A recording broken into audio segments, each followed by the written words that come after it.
चलें, अब हम पढ़ने जा रहे हैं टाइप ऑफ मॉडल्स। ठीक है, रिपीट करें मेरे साथ, क्या पढ़ेंगे? Type of models.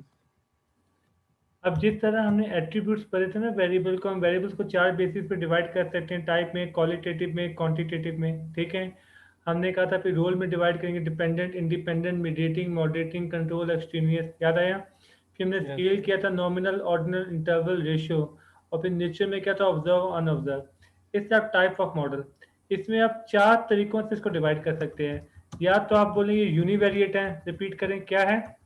यूनिवैल्यू, variate, variate, bivariate, bivariate, और मल्टीवेरिएट। जी।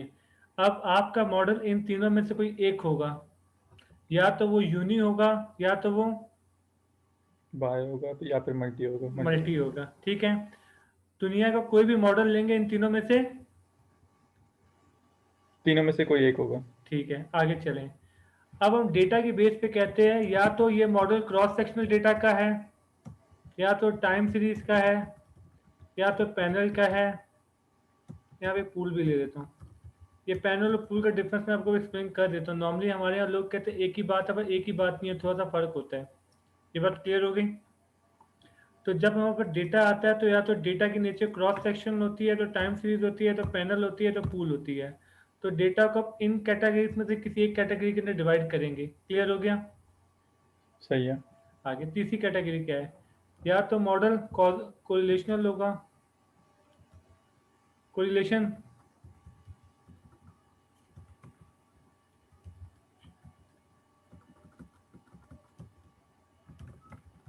कोरिलेशनल होगा, या तो कॉजल होगा। कोरिलेशन का दूसरा नाम क्या है? इंटरडिपेंडेंसी लिख देता हूँ मैं यहाँ पर। सॉरी सर, कुछ मैं पूछ ठीक है जी, पढ़ें, इसका नाम क्या लिखा है मैंने? इंटर कॉजल और डिपेंडेंस। कोरिलेशनल और कॉजल। कोरिलेशनल को हम और क्या नाम देंगे? इंटरडिपेंडेंट। इंटरडिपेंडेंस, और कॉजल को क्या नाम देंगे? डिपेंडेंस। डिपेंडेंसी। ठीक है, सही है। डिपेंडेंसी बेस है, या वो इंटरडिपेंडेंसी बेस है। ठीक है, और दूसरा हम कह देंगे डायनेमिक पैनल, डायनेमिक, स्टैटिक। ठीक है, डायनेमिक और स्टैटिक। स्टैटिक।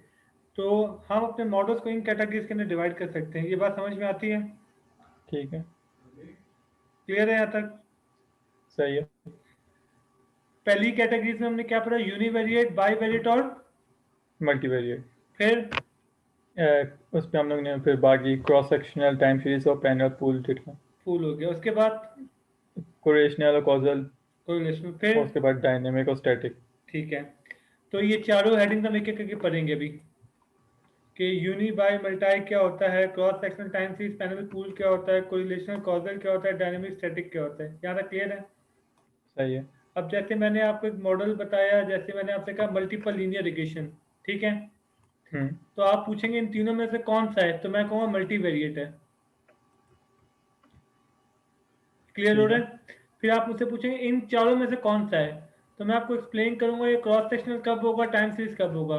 फिर आप पूछेंगे इन दोनों में से कौन सा है, तो मैं आपको बताऊंगा कॉजल वाला है। ये बात समझ रहे हैं? तो हर मॉडल को हम इन 4 कैटेगरी में फिट करेंगे। यहाँ तक लॉजिक समझ में आती है? बिल्कुल। बाकी सबको क्लियर है? चैट में मुझे बताएं।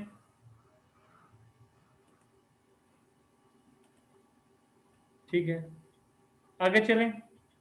Yes sir. अब लोग कंफ्यूज कहाँ पे होते हैं कि ऐसा पॉसिबल है कोई मॉडल यूनी भी हो, बाय भी हो। एक वक्त में तो यूनी होगा, या तो बाय होगा, या तो, मल्टीवेरिएट। लेकिन ऐसा तो पॉसिबल है ना कि बाय भी हो, क्रॉस सेक्शनल भी हो, इंटरडिपेंडेंसी भी हो, क्योंकि ये अलग अलग यस। हेडिंग्स है। ये बात समझ में आती है? बिल्कुल। बिल्कुल। ठीक है, चलें बेटा, अब स्टार्ट करते हैं। यूनी, बाय और मल्टीवेरिएट। यूनी, बाय और मल्टीवेरिएट मतलब क्या है इनका? क्या ख्याल है आपका? यूनी नामों से आइडिया हो रहा होगा। सिंगुलर, सिंगुलर यूनी सिंगुलर होगा, बाय टू होगा, और सिंगुलर मल्टी से क्या होगा मतलब है वो आपका? सिंगुलर डेटा सेट होगा, कुछ ऐसा। जी। सर मेरे ख्याल से सिंगुलर स्केल के ऊपर सिंगल उस पे मेजर कर रहे होते हैं। नहीं, यूनिवेरिएट मॉडल का मतलब ये है आप एक ऐसा मॉडल रन करने जा रहे हैं जिसके लिए एक वेरिएबल चाहिए होगा। ठीक है, ये जो आपने पढ़ा ना, mean, median, mode, variance, standard deviation, quartile, decile, percentile, ये सब यूनिवेरिएट थे। क्या सही है। मतलब है इस बात का? मतलब उनके एक एक वेरिएबल के ऊपर पूरा मॉडल। एक मीन रन करने चलना। के लिए आपको एक वेरिएबल चाहिए होगा, ये बात क्लियर हो गई? अब मैं, बिल्कुल। मेरी रिसर्च में 3 वेरिएबल है, जैसे एज है, हाइट है, इनकम है। मैं आपसे कहूँ मीन कैलकुलेट करें, आपका क्या सवाल होगा मुझसे? यूनिवेरिएट ना का ना, वो चैट पे कोई बंदा आंसर लिखें, आपका क्या सवाल होना चाहिए? आपका सवाल होना चाहिए किसका मीन कैलकुलेट करें, एज का करें, हाइट का करें, या इनकम का करें, क्योंकि एक वक्त में तो एक वेरिएबल निकलेगा ना। ये बात समझ रहे हैं? तो जब मैंने आपसे कहा मीन कैलकुलेट करें, तो आपका क्या सवाल होना चाहिए था? किस चीज़ का मीन किस कैलकुलेट चीज करें? का मीन कैलकुलेट करें? एज का निकालें, हाइट का निकालें, इनकम का निकालें। यहाँ तक बात समझ में आ गई? बिल्कुल सही। अच्छा, इस तरह मैं आपसे कहूं कि वेरिएंस निकालें, तो आप पूछेंगे किसका वेरिएंस निकालें। ये बात समझ में आ गई? बिल्कुल। अब एक बहुत बड़ी कंफ्यूजन समझिएगा। ठीक है, अच्छा, बाय का मतलब होगा दो, इसका मतलब क्या हुआ, एक वक्त में कितने वेरिएबल यूज होंगे? 2 वेरिएबल्स। दो। अब मैंने, अच्छा, जैसे आपने कोरिलेशन का नाम सुना है? Yes sir. Correlation bivariate test है, पियर्सन कोरिलेशन बाइवेरिएट है, स्पीयरमैन कोरिलेशन बाइवेरिएट है, काई स्क्वायर बाइवेरिएट है। Chi square test of independence की बात कर रहा हूँ। इंडिपेंडेंट टी टेस्ट बाइवेरिएट है, पियर टी टेस्ट बाइवेरिएट है। तो ये सारे टेस्ट बाइवेरिएट टेस्ट है। अब मैंने आपसे कहा एज की कोरिलेशन निकालें, आपका सवाल क्या होना चाहिए? कौन से 2 वेरिएबल्स का? ना ना, मैंने तो आपको एक ही वेरिएबल का नाम बताया, एज। अब मैं आपसे सही है। कोरिलेशन निकालें, आपका सवाल क्या होगा? किस टेस्ट के थ्रू, किससे किस कोरिलेशन के थ्रू? कोरिलेशन जी जी निकालना है? जी, किस कौन थी ये जिसने आंसर दिया? समय दिया। यूनिक की बाइक आपकी हुई। बिल्कुल ठीक कहा इन्होंने कि किसके साथ कोरिलेशन चेक करें, ये तो बाइवेरिएट मॉडल है, दो वेरिएबल चाहिए होंगे। तो इन्होंने बिल्कुल सही समझा। ये हमसे पूछेंगे भाई दूसरा वेरिएबल भी तो दें। ये बात समझ में आ गई? बिल्कुल। अच्छा, अगले का नाम मल्टीवेरिएट, इसमें कितने वेरिएबल होने चाहिए? 2 से 2 से ज़्यादा। Sir more than 2। More than More 2, 3, 4, 5, 6, 7, 8, 9, 10, 15, 20, 40, 50, 100, कुछ भी हो सकता है। यहाँ तक क्लियर है? Yes sir. तो यूनिक का मतलब क्या है? Single variable. बाय का मतलब? 2 वेरिएबल। मल्टाई का मतलब? More than 2 variables. हाँ, तो बेसिकली ये अरबिक के रूल फॉलो कर रहा है। कैसे? इंग्लिश में सिंगुलर का मतलब क्या होता है? सिंगल। प्लूरल का मतलब क्या होता है? 2। मोर देन वन ना। Yes, more than. 3 को क्या कहेंगे? चले, उर्दू में एक होता है वाहिद, वाहिद का मतलब क्या होता है? 1। जमा का मतलब क्या होता है? किसी एक 2 से ज्यादा चीज़ों ना, या 2 से ज़्यादा चीज़ों को जमा। एक से ज्यादा ना। हम्म अब आप आई कब बोलते हैं इंग्लिश में? जब मैं अपने बारे में कुछ बता रहा हूँ तो। वी कब बोलते हैं? जब मैं किसी ग्रुप के बारे में डिस्कस कर रहा था, वी अपना ग्रुप। एक से ज्यादा ना, सिंगल। ग्रुप। ठीक है, मी और वाला मसला, मैं और हम वाला मसला, यही होता है ना? Yes sir. ठीक है, अरबिक में क्या होता है? अरबिक में होता है वाहिद तशनिया जमा। अरबी में कानून क्या है? एक के लिए वाहिद होगा, दो के लिए तशनिया होगा, दो से ज्यादा के लिए जमा होगा। ये पढ़ाया जाता है नॉर्मली। आप में से जिसने अरबिक सीखी होगी उसको रूल का पता होगा। तो अरबिक में दो के लिए जमा नहीं होता, दो के लिए अलग वर्ड है, दो से ज्यादा के लिए अलग वर्ड। अलग वर्ड है। जमा जमा जमा होता है। तो जमा का मतलब 2 प्लस है। ठीक है, तो यहाँ पे ठीक है। मल्टीवेरिएट का मतलब क्या है? 2 प्लस। ठीक है, 1 प्लस नहीं लेंगे, 2 प्लस। यहाँ तक क्लियर है? Yes sir. यूनि का मतलब क्या है? Single variable. एक। बाय का मतलब क्या है? यस। 2। 2। मल्टाई का मतलब क्या है? More than 2। हाँ, तो अक्सर 2 बच्चे प्लस। क्या कहते हैं, मल्टी का मतलब 3 है। तो यह आंसर सही है गलत है? नहीं, गलत है, गलत है, रिस्ट्रिक्टेड है। क्योंकि 3 का मतलब 4 नहीं हो सकता, 5 नहीं हो सकता, 6 नहीं हो सकता, 7 नहीं हो सकता। यस। ये बात समझ में आ गई? यस। ये किसके माइक में शोर आ रहा है?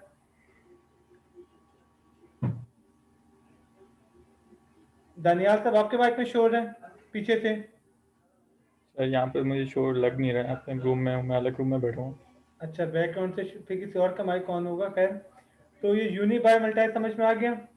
यस इसी बहाने मैंने जो आपको अरबी का रूल बनाया वो समझ में आ गया। यस सर, तो अरबी में सिंगल के लिए अलग होता है, दो के लिए अलग होता है, दो से ज्यादा के लिए अलग होता है। अलग होता है। ठीक है, तो वही रूल यहाँ पे फॉलो होगा। अब मैंने आपसे कहा फैक्टर एनालिसिस मल्टीवेरिएट है। कौन सा वेरिएट है? मल्टीवेरिएट। और मैंने आपसे कहा कि एज है, इसके ऊपर फैक्टर रन करें। आप क्या कहेंगे? किस फैक्टर मतलब बाकी वेरिएबल्स कौन से हैं इसके? बहुत खूबसूरत बात की आपने, ये सही आंसर दिया आपने, ये बात समझ में आ गई। यस हमारे यहाँ सबसे बड़ा मसला क्या है? आप बोल क्यों नहीं रहे, इतना स्लो क्यों है? सर, क्या मसला है समझ नहीं हमारे आता यहाँ कुछ। मसला ये है, हमारे यहाँ ना किसी को ये पता ही नहीं है कि कौन सा मॉडल यूनी है, कौन सा बाय है, कौन सा मल्टाई है। अब सर कोई उनसे पूछे, जब आपको यही नहीं पता यूनी कौन सा है, तो आप डिसाइड कैसे करते हैं? ये बात समझ रहे हैं? बिल्कुल। तो ये क्लियर होना बहुत जरूरी है कि यूनी कौन कौन से, बाय कौन कौन से, मल्टाई कौन कौन से, वरना तो कहानी आगे बढ़ेगी नहीं। यहाँ तक क्लियर हो गया? तो जब भी यस कोई सर। मॉडल पढ़ना होता है तो सबसे पहले तो ये जाने कि वो इन तीनों में से कौन सा मॉडल है? कौन सी कैटेगरी में आता है, यूनी में आता है, Yes. बाई में आता है, मल्टाई में आता है। यहाँ तक बात Yes. समझ में आ गई? यस अच्छा, आपको बड़े मजे की बात बताऊं, माने वो यूनी है तो कितने ठीक है। वेरिएबल हो गए? एक। अब वो क्वांटिटेटिव भी हो सकता है, क्वालिटेटिव भी हो सकता है, हमने पढ़ा हुआ है। बिल्कुल। क्वांटिटेटिव होगा तो उसके मॉडल कुछ और होंगे, यस और क्वालिटेटिव होगा तो उसके मॉडल कुछ बोले। जी जी, कुछ और होंगे। ठीक है, हमने स्केल पढ़ा था, nominal, ordinal, interval, ratio. Yes अब वो क्वालिटेटिव में नॉमिनल होगा तो मॉडल कुछ और होंगे, ऑर्डिनल होगा मॉडल कुछ और होंगे, इंटरवल होगा मॉडल कुछ और होंगे, रेशियो होगा मॉडल कुछ और होंगे। बिल्कुल। अब डिटेल चेक करें, यानी कि Yes. हर सिचुएशन पे रिजल्ट चेंज होंगे। अभी हम सिर्फ Yes. एक वेरिएबल पे है, तो हमें देखना पड़ेगा क्वांटिटेटिव है, क्वालिटेटिव है, नॉमिनल है, ऑर्डिनल है, इंटरवल है, रेशियो, ये है क्या। फिर हमें ये देखना है। पड़ता है ये डेटा क्रॉस सेक्शनल का है, टाइम सीरीज का है, पैनल का है, ये सब भी देखना पड़ता है। बात समझ Yes. रहे हैं? ये Yes. सारी चीजें डिसाइड करने के बाद हम डिसाइड करते हैं हमने करना है क्या इसके साथ। यस ठीक है, फिर आगे चलते हैं। दूसरा मॉडल कौन सा था? ये हमारा cross sectional time by variate, by variate है ना। यस बाई वेरिएट में कितने वेरिएबल होंगे? दो। अब फिर से कहानी शुरू होगी, क्या वो Yes. दोनों के दोनों क्वांटिटेटिव है या फिर वो दोनों Yes. के दोनों वेरिएबल क्वांटिटेटिव या क्वालिटेटिव है एक में। हो सकता है दोनों क्वांटिटेटिव हो सकता है दोनों सकता है क्वालिटेटिव हो सकता है एक क्वांटिटेटिव हो एक क्वालिटेटिव हो। हाँ। अब हो सकता है दोनों नॉमिनल हो सकता है दोनों ऑर्डिनल हो सकता है दोनों इंटरवल हो, ये भी हो Yes. सकता है एक नॉमिनल हो, एक इंटरवल हो, एक ऑर्डिनल हो, एक इंटरवल हो, बहुत सारे कॉम्बिनेशन हो सकते हैं। यस इन तमाम के लिए अलग अलग मॉडल होंगे। यस ये बात समझ में आ गई? बिल्कुल। उसके बाद क्या है? मल्टीवेरिएबल कितने वेरिएबल होंगे? दो से ज़्यादा। हम एज्यूम करते हैं हमारी फिलहाल 10 वेरिएबल है, तो सही है। मल्टी तो फिर से देखना पड़ेगा तमाम क्वांटिटेटिव है, तमाम क्वालिटेटिव है, मिक्स है, ये देखना पड़ेगा। बिल्कुल। फिर हमें ये देखना पड़ेगा कि वो कोरिलेशनल बेस्ड टेक्निक है, कॉजल बेस्ड टेक्निक है, क्या उसमें डिपेंडेंट वेरिएबल होता है या डिपेंडेंट वेरिएबल नहीं होता। डिपेंडेंट अगर एक है, इंडिपेंडेंट अगर एक से ज्यादा है, तो डिपेंडेंट की नेचर क्या है, क्वालिटेटिव है, क्वांटिटेटिव है, डाई है, मल्टाई है। अगर डिपेंडेंट एक से ज्यादा है तो उनकी नेचर क्या है, ये सारी स्टोरी डिस्कस करनी पड़ेगी। ये बेसिक आइडिया हो गया? Yes sir. तो आपको अंदाजा हो गया कितने सारे मॉडल्स होंगे। Yes sir.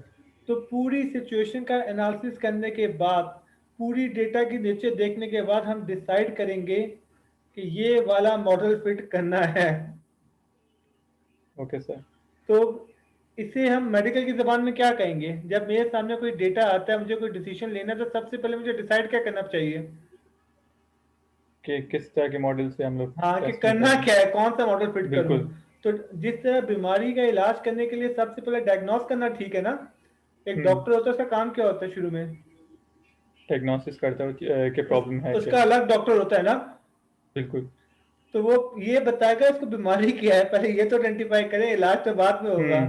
तो हमारे यहाँ मेजॉरिटी लोग यहाँ तक ही नहीं पहुंच पाते, उनको यही समझ में नहीं आता कि इस सिचुएशन को टेस्ट करने के लिए मुझे कौन सा मॉडल यूज करना है।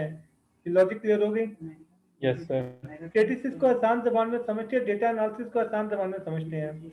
मुझे किसी का बॉडी टेम्परेचर चेक करना है, थर्मोमीटर की जरूरत है। बिल्कुल एक टूल है ना जो कि बॉडी टेम्परेचर मेजर कर देगा। बिल्कुल ठीक है। गाड़ी की टायर की हवा चेक करनी है, कोई टूल अवेलेबल है? बिल्कुल ब्लड प्रेशर चेक करना है, कोई टूल अवेलेबल है? बिल्कुल इस तरह ब्लड ग्रुप कौन सा है, होमोग्लोबिन लेवल क्या है, इन सब के टूल अवेलेबल है। बिल्कुल है। इन तमाम मॉडल्स का यही काम है। ये तमाम मॉडल टूल है, ये कुछ ना कुछ टेस्ट करते हैं। अब हमारा काम है डॉक्टर्स वाला, हमें ये मालूम होना चाहिए क्या चीज टेस्ट करनी है तो कौन सा टूल यूज होगा। अगर किसी अच्छा मिसाल के तौर पे मुझे बॉडी टेम्परेचर मेजर करना है तो मैं आपको क्या ब्लड प्रेशर की मशीन दूंगा, थर्मोमीटर दूंगा? थर्मामीटर बिल्कुल देंगे। अब आपको पता है कि बॉडी टेम्परेचर को मेजर करने के लिए जो टूल चाहिए उसका नाम थर्मोमीटर है। अगला स्टेज क्या Yes. है? आपको थर्मोमीटर यूज करना आता हो, थर्मोमीटर को बिल्कुल। यूज कैसे करना है। एक दफा उसकी रीडिंग्स आ गई तो आपको उस रीडिंग्स को पढ़ना भी आना चाहिए। बिल्कुल तो हमारे यहाँ क्या होगा, सबसे पहले तो हमने ये डिसाइड करना पड़ेगा इस सिचुएशन को टेस्ट करने के लिए कौन सा मॉडल यूज करना है, हाँ कौन सा कौन सा टूल टूल यूज यूज कर, कर एक ही बात हो गई। टूल यूज ठीक करना है। है। अगला लेवल क्या है, इस मॉडल को तो यूज कैसे करते हैं। फिर आपको यस ये सीखना पड़ेगा ये सब सॉफ्टवेयर पे रन कैसे होता है। जब सब कुछ रन हो जाएगा तो तीसरे लेवल पे आप देखते रहे थर्मोमीटर में जो रीडिंग्स आ रही हैं, ठीक है, इसको पढ़ना बिल्कुल कैसे है। ठीक है। तो आप फिर यस ये सीखेंगे सॉफ्टवेयर पे जो रिजल्ट आ रहे हैं उसको उनको। इंटरप्रेट कैसे करेगा। ठीक है। फिर थर्मोमीटर की रीडिंग के बाद वो देखता है कि इसका सोल्यूशन क्या है, इसके साथ करना क्या है। अब बिल्कुल नॉर्मल है, अगर नॉर्मल नहीं है तो इसको कैसे नॉर्मल करना है। तो इंटरप्रिटेशन के बाद आप लोगों को डिसाइड करना है कि रिजल्ट ठीक आ रहे नहीं आ रहे, नहीं आ रहे तो इसको ठीक कैसे करना है, इसका सब्स्टिट्यूट क्या होगा। ये बात समझ रहे हैं? तो फिर हमें सब्स्टिट्यूट में यस मूव सर। करना पड़ता है। ये पूरी चीज माइंड में क्लियर हुई, चल क्या रहा है, हो क्या रहा है। Yes sir. कोई भी मॉडल पढ़ेगा इसी तरह पढ़िएगा।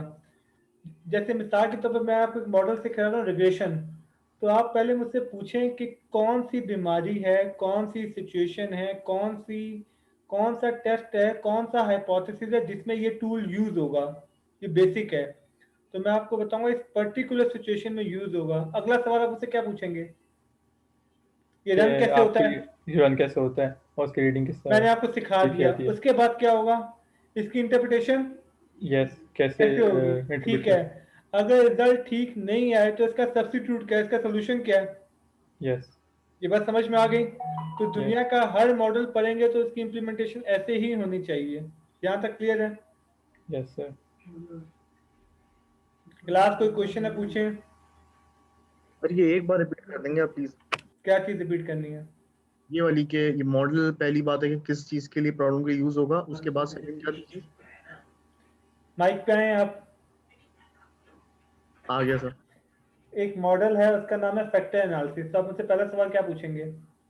ये मॉडल किस प्रॉब्लम के लिए, किस हाँ सिचुएशन के लिए आप यूज कहेंगे होगा। किस सिचुएशन में हम इसको यूज करेंगे, डन हो गया। अगर मैंने बता दिया ये सिचुएशन है फैक्टर एनालिसिस यूज होगा, मैंने आपको बता दिया इस सिचुएशन में थर्मोमीटर यूज होता है। ठीक है। अगला सवाल क्या होना चाहिए? तो रिजल्ट को कैसे इंटरप्रेट करेंगे। नहीं नहीं, आपका अगला सवाल था कि थर्मोमीटर यूज कैसे करते हैं, मुंह में हाँ कितनी ये देर के लिए रखना है, जबान के नीचे रखना है, ऊपर रखना है, कैसे यूज होता है। तो आप अगला सवाल पूछेंगे फैक्टर एनालिसिस किस सॉफ्टवेयर पर रन होता है, कैसे रन होता है, कहाँ कहाँ चेक लगाना है, कहाँ चेक नहीं लगाना है, ये सब पूछेंगे। ठीक है। सेकंड स्टेप हो गया। ठीक है।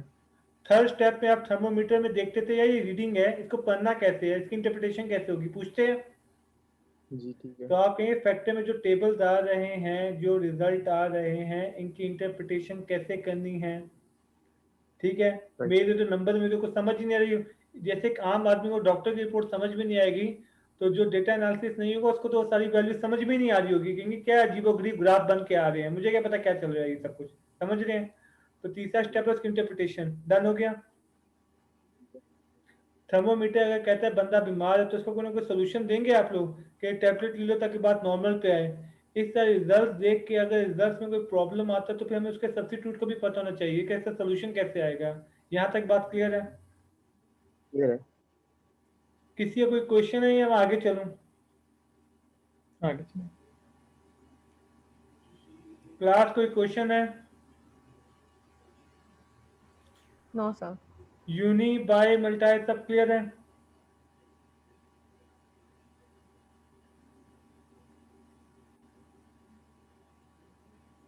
यूनी बाय, अच्छा ठीक है, एक सेकंड।